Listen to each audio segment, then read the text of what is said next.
Bismillahirrahmanirrahim.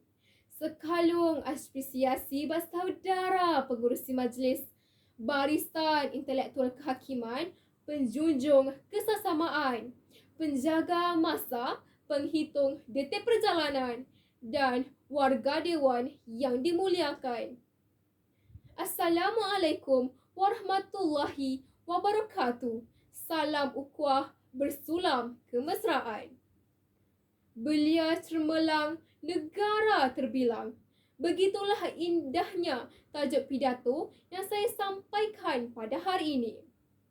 Sebelum saya melangkah lebih jauh, izinkan saya mendefinisikan beberapa kata kunci.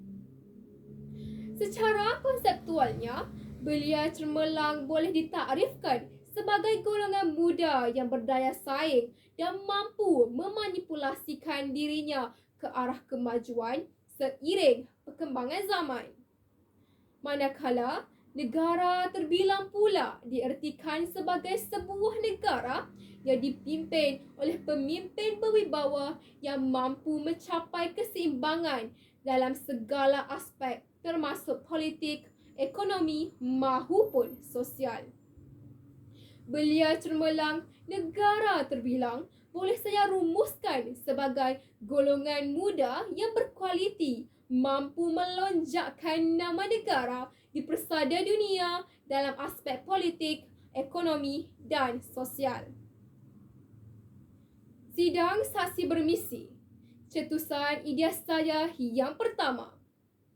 Belia cermelang, berilmu pengetahuan, penjana negara terbilang.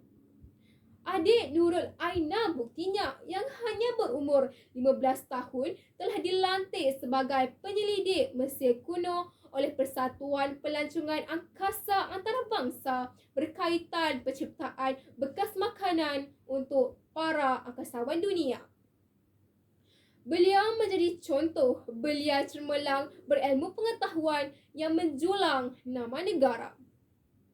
Secara analoginya, belia cermelang merupakan generasi pelapis menerajui kepimpinan negara pada masa depan. Slogan Pemuda Harapan Bangsa, Pemudi Tiang Negara membuktikan di tangan belia cermelang terletaknya nasib rakyat dan dalam kepewiraan mereka terletaknya kelangsungan hidup bangsa.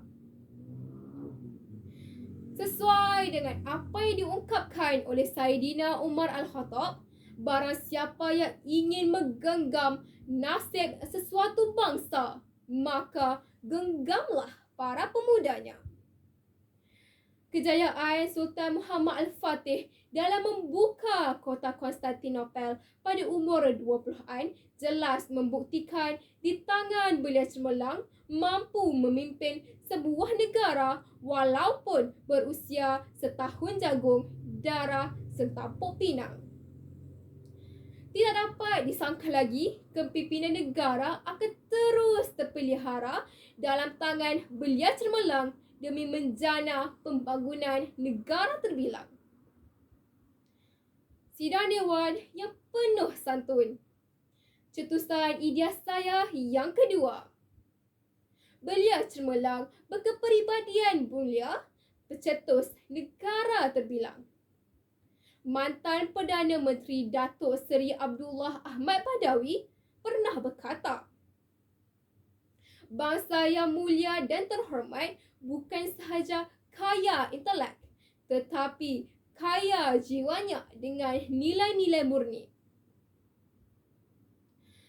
Cabaran wawasan negara ingin mewujudkan belia bermoral dan beretika. Seseorang yang tidak mempunyai pegangan agama dan moral yang teguh ibarat kapal tanpa nahkoda. Oleh itu, belia cermelang perlu memiliki nilai moral yang tinggi, berdisiplin dan berakhlak mulia bagi melahirkan pemimpin yang akan membawa kegemilangan negara. Kita tidak mahu mewujudkan negara yang makmur dari segi ekonomi, tetapi rakyatnya muflis dari segi nilai murni. Analoginya, manusia bukanlah haiwan robotik, namun harus dipupuk dengan nilai keagamaan dan kerohanian serta didukung dengan nilai etika yang tinggi melalui peranan pemimpin berwibawa. Buktinya, Perdana Menteri Malaysia keempat melancarkan kempen budi bahasa dan nilai-nilai murni bagi melahirkan belia berkepribadian mulia tanpa dilemahkan dengan cara hidup moden. Sesuai dengan resmi padi, lagi berisi, lagi runduk. Kerana sendi bangsa ialah budi. Runtuh budi, runtuhlah bangsa. Demikianlah betapa pentingnya peranan belia dalam menyemai akhlak baik dalam diri dan mengamalkan nilai-nilai murni agar negara terbilang. Sidang Dewan Penggerak Wawasan. Cetusan idea saya yang ketiga. Belia cemerlang, berinovatif dan kreatif, pemangkin negara terbilang. Profesor Emeritus Datuk Dr. Khoo Kay Kim pernah berkata, pelajar perlu bijak mengemukakan idea-idea baru, bukannya mengulangi idea yang sedia ada saja. Aspirasi ini sesuai dengan hasrat PIPP bagi melahirkan model insan berilmu serta menguasai bidang sains dan teknologi agar mampu berdaya saing di mata dunia. Saban tahun, kita boleh melihat betapa besarnya peruntukan yang diagihkan oleh kerajaan kepada institusi pendidikan dalam usaha untuk memantapkan lagi media pembelajaran negara. Hal ini kerana dalam dunia yang penuh cabaran ini, belia perlu mengolah sesuatu yang baru dan segar berdasarkan pengetahuan sedia ada. Najmul Faiz Muhammad Aris buktinya. Sizazah sarjana di Universiti Metropolitan di Leeds yang berjaya mencipta teknologi nano yang membolehkan sektor perkilangan dan pembuatan di seluruh dunia menjimatkan kos berbilion ringgit. Belia yang berinovatif dan kreatif inilah yang akan memacu kepesatan dan kejayaan negara. Analoginya, kejayaan belia merupakan titik permulaan untuk meletakkan Malaysia berdiri sama tinggi, duduk sama rendah dengan negara-negara maju yang lain. Sidang hadirin yang dikasihi sekalian, sebelum saya menoktahkan pidato ini, konklusinya, belia cemerlang memainkan peranan penting dalam menentukan majunya sesuatu bangsa dan sesebuah negara. Malah belia cemerlang juga bakal memegang tampuk pemerintahan negara.